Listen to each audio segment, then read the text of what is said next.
Hi everyone, welcome to the first episode on my PTA series, my series on the director Paul Thomas Anderson. He's got a new movie coming out called The Master on September 14th, so I'm going to be doing a video on each of his films leading up to that, at which point I'll review The Master and add it to this series.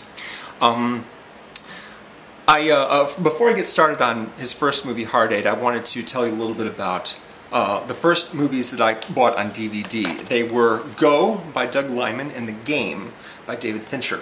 Both these movies were shot in a format called Super 35, which is, they were in the severe kind of widescreen format that you'll see, you know, Lord of the Rings, The Matrix, Harry Potter, and so on. But not with the conventional widescreen lenses, or what they call anamorphic lenses.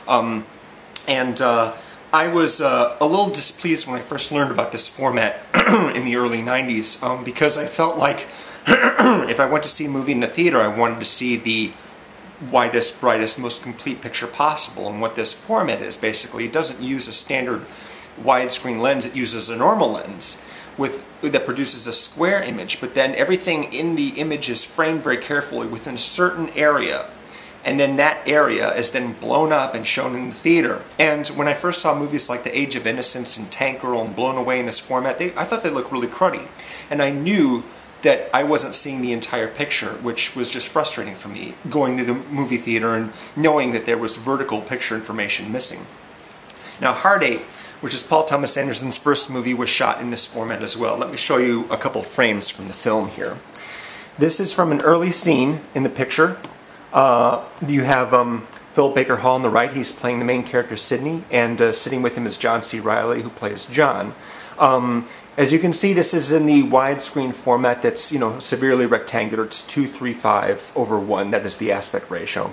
Each man is sitting on opposite sides of the frame, which means that if this was shot with a normal anamorphic lens, when it went to TV and was cropped, you would only be able to see one guy or the other, not both at the same time. Now this here is pretty much the exact same frame, but on the full screen side of the disc. The disc is two-sided, it has the widescreen version on one side and the full screen version on the other. Now you can see that the image is not severely cropped horizontally. You can still see both men, and you can see a lot more of the sky and the window shade above their head, whereas in the widescreen version you couldn't see that, because that is the part that is missing from the widescreen version of the movie. Now, the reason why I bought Go and The Game on DVD, those were like the first DVDs I bought, is because they have the exact same feature. They have both the widescreen and the full screen version, and since they were both shot in the same format, I could either watch the widescreen version, its proper aspect ratio, or, because I had one of those old-fashioned square TVs when I bought it, if I felt like watching the full screen version, I wouldn't be missing a lot. Whereas, you know, if I were to watch Forrest Gump or, you know, something, or Pulp Fiction or something shot with one of the widescreen lenses, there would be quite a lot of picture information missing. You'd be seeing just the middle or just the right side or just the left side, depending. And the reason why I bring this up is because when I first saw Hard Eight, it was on video, and I knew what the format it was in, so when I first watched it, I would basically take the disc out and watch the other part of it. Like, I did that several times during the movie. Ooh, let's see what that shot looks like in the other format. So that was kind of fun. So yeah, I saw this movie, you know, a couple years, I think, after it came out. I think probably around the time Boogie Nights was released, which was PTA's next film. Really liked it a lot. Of the films that he's done, I think like this one almost as much as There Will Be Blood. The story is a character study, basically, about the Philip Baker Hall character. His name is Sidney. He's in his 60s. He's been around for a long time. The movie takes place largely in Las Vegas. He's been operating in Vegas for a while. He's kind of a loner. He sort of works a system. He knows casinos' routines, he knows how they work, and gambling in general, and just basically he knows his way around, so he's able to live comfortably without having a job. And in the first couple scenes in the movie, he is seen meeting John C. Reilly's character, who has lost a bunch of money in Vegas, and starts mentoring him and showing him what he does, how he is able to live and you know, not have to work a regular job or anything like that by working the system. So once after the initial few scenes, it skips forward a couple years, and he and John have been working and basically palling around for all this time. John really looks up to Sidney a lot. He sees him as kind of a mentor, father figure. Sidney kind of, watches out for him, takes care of him, but they're doing well on their own. Now, at this point, we introduce a couple other characters, a waitress at one of the bars named Clementine, who's played by Gwenyth Paltrow, and Jimmy, who is a security man working at one of the casinos, played by Samuel L. Jackson.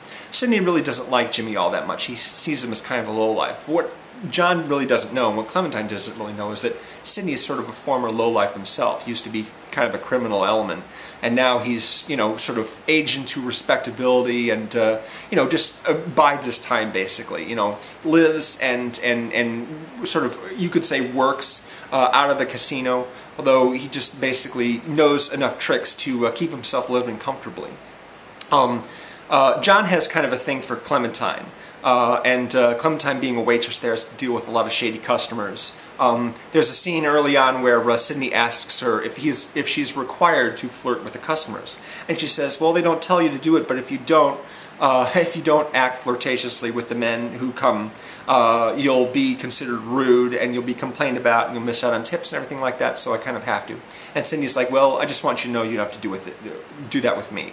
So Clementine really likes Sidney a lot as well, and he's a gentleman to her, kind of takes care of her in whatever way he can. In the second half of the movie, John and Clementine get into some trouble, and Sidney's the first person they ask for help on that. Sidney, of course, has been around, and he has a lot of experience dealing with sticky situations that he doesn't talk about, so he sort of knows the best way out of the situation. And that's where the thriller element kind of comes into play there.